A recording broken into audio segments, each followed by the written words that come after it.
La troisième configuration qu'on va regarder, c'est l'approbation directe à un groupe. Et on dit que ce groupe-là, c'est un pool d'approbateurs. Donc, si par exemple, vous voulez qu'un type de demande en particulier soit approuvé par un des administrateurs réseau, alors on crée un groupe, on y met les administrateurs réseau dedans et on prédéfinit au niveau du type de SR qu'on veut une approbation par le groupe des approbateurs réseau. Quand l'utilisateur va soumettre une demande et que le système va créer automatiquement la tâche d'approbation, le système va déterminer que le groupe contient plus d'un membre et plutôt que de le signer automatiquement à ce membre-là, comme ça le fait avec l'approbation directe à un rôle, cette fois-ci, il va plutôt envoyer une notification aux membres du groupe pour les aviser que l'un d'eux doit prendre en charge une approbation. Donc, je vais vous montrer comment ça fonctionne. Donc, on va définir un autre groupe d'utilisateurs. Cette fois-ci, on va l'appeler les admins.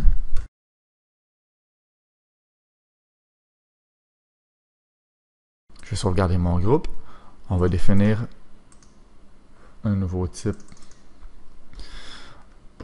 de demande de service.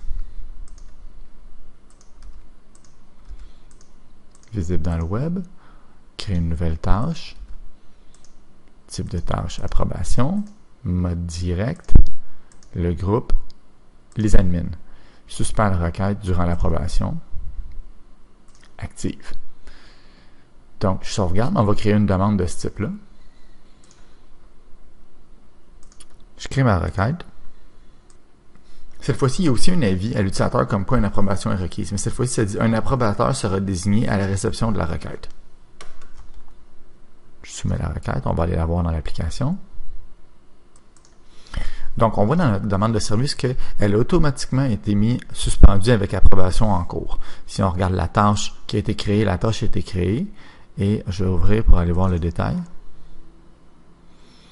Dans l'onglet approbation, on voit qu'elle est assignée au groupe admin. Par contre, on n'a toujours pas d'approbateur. Au moment où le système a créé ça, il a envoyé un courriel de notification aux 3 approbateurs de notre groupe. On va regarder le courriel.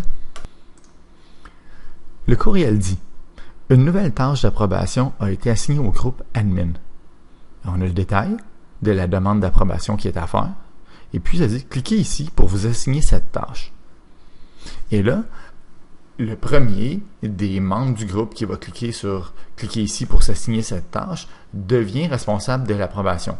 Il peut, dès qu'il clique, arriver au portail web et répondre aussitôt en disant « Oui, c'est beau, j'approuve » ou « Non, je refuse » ou il peut plutôt juste cliquer là pour s'assigner la tâche et revenir la faire le lendemain ou le surlendemain.